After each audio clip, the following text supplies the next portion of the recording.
So we have taken over an art studio.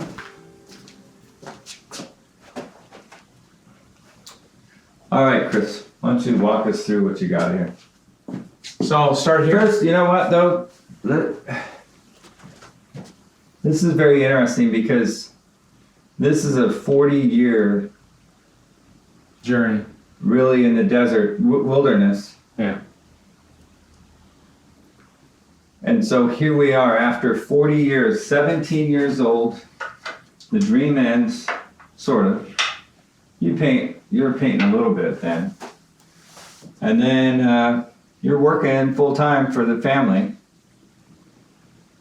And for 40 years. And now here you are, after 40 years, doing really what I think you were created to do. And so that's where we're picking up the story. So we're in this art studio, and this is the real deal. Here's the brushes, some of the tools of the trade. We got the paint, and so just what's it like having the hope deferred that long, and now you're doing what you've always wanted to do? You know, it's, I think I may have mentioned this earlier, but there are times when it's, especially earlier on, it was a little surreal. In fact, for the first full-time job, not art, boom, start doing what I thought I wanted to do for a long, long time. But it was pretty abrupt. It was like stepping off a cliff, you know. And so anyway, here I'm in the studio. We had the studio built. I mean, I'd had the studio for quite some time. So all these things have been in place, you know, and so that was there. But there were times when I would come in here in the studio and I would just, this is a little weird, but I just break down and start crying. It was a funny deal. And I didn't know. I had one friend of mine, he says, well, you're having a nervous breakdown. Well, no, I wasn't. You know, I mean, a lot of this stuff is just, those were tears of joy. You just almost can't imagine that you're where you wanted to be and all of a sudden you're there. And so anyway, so there was that. And you just give it all you got, finally. You got, you know, you can focus on it 100%. And so that matters to me. I had a friend, I'm gonna walk over here if that's okay, just for a minute. I had a friend of mine that, you know, his paradigm, and he's a very successful sculptor actually, and his paradigm, he says, well, you should have just done this part-time evenings and weekends, and then you could have just merged and slowly, you know, kind of jumped off into this. Well, I'm sure there are people out there that can do that. That's not me. I can't, you know, 10 hours at a job, get wrung out, and then come home. I mean, you just want to just conk out. And so, anyway, at least for me, I could not do that and then come home and do a painting like this, in my opinion. Someone probably can. Let me see that without your shadow. It's not me. So, they can see that. Yeah. And this is for a show that you're going to here in the next few weeks, or? Yeah, this is actually, this is February 12th, so on March 17th, so just over 4 weeks from now, this is going to be in a show that I was approached to please put some paintings together for, which really, I was told is the top Western art gallery in the business. Everybody can talk whether they believe that or not, but the bottom line is it's a great gallery. And so they've asked me to please put these paintings together for it, and they're mounting the show, and they're doing national ads on behalf of the show. For me, I was interviewed by a Western art collector. They called me up and did an interview for an article about the show and things that I've never done before. And I told the guy from Western art collector when he called up, I said, you know, go easy on me because I've never done this before, you know. And we just talked. And he was very kind, just a good guy. But anyway, so these paintings were all put together specifically for the show. This was actually done before the show.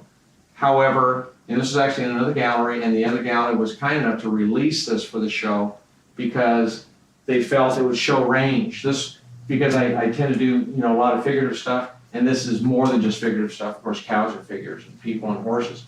But the bottom line is that this also shows landscape and broken brushwork and foreground work and so forth, and recession with color and value. So there's just a bunch of stuff going on in this that these others would not have shown. And so, like I said, the one gallery was gracious enough to give me this painting back for this show up in Wyoming, and so that's part of it.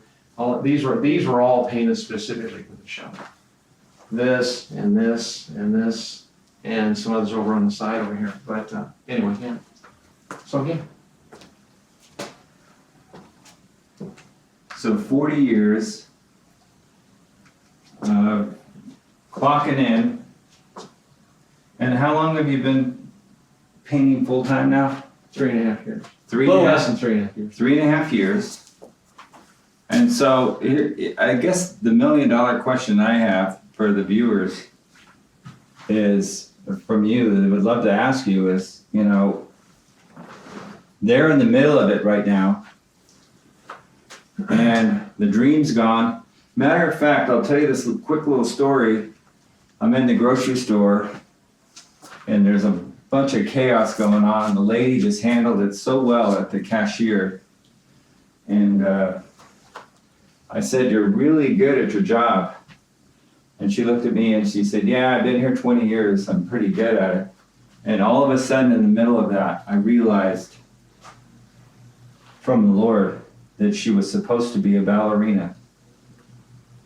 And I said, "Yeah, you're very good at this, but you were supposed to be a ballerina, weren't you?" And she started to cry and said, "How did you know?"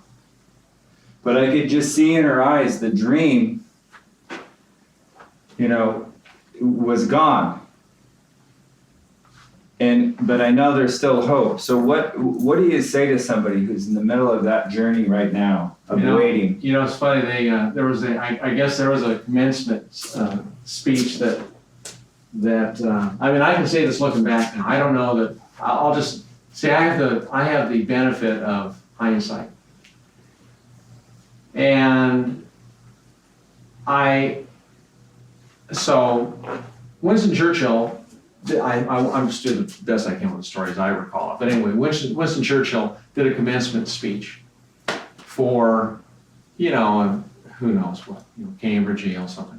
And so he gets up there and he walks up in his, you can just imagine Winston Churchill with that thick neck and walking up, and he gets up to that podium and he leans into that mic and he says, "Never, never, never, never, never."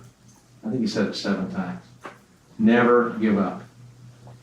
And then he turned and left. And that was his speech, for the university.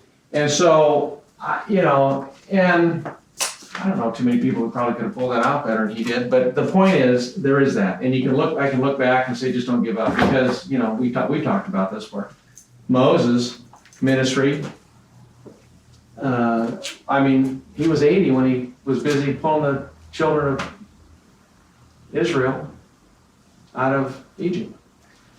So, and with someone like the ballerina, I don't know what to say about that other than she could pour herself into that and begin to teach or help others or something and equip them where she feels fulfilled.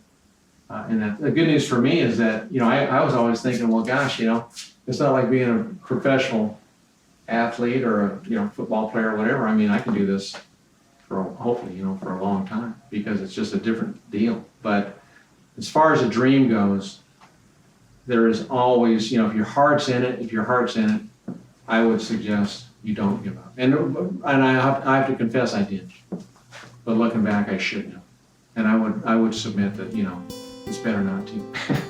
It's better not to give up because if God's hand is in it, then it's not over till He says it's over.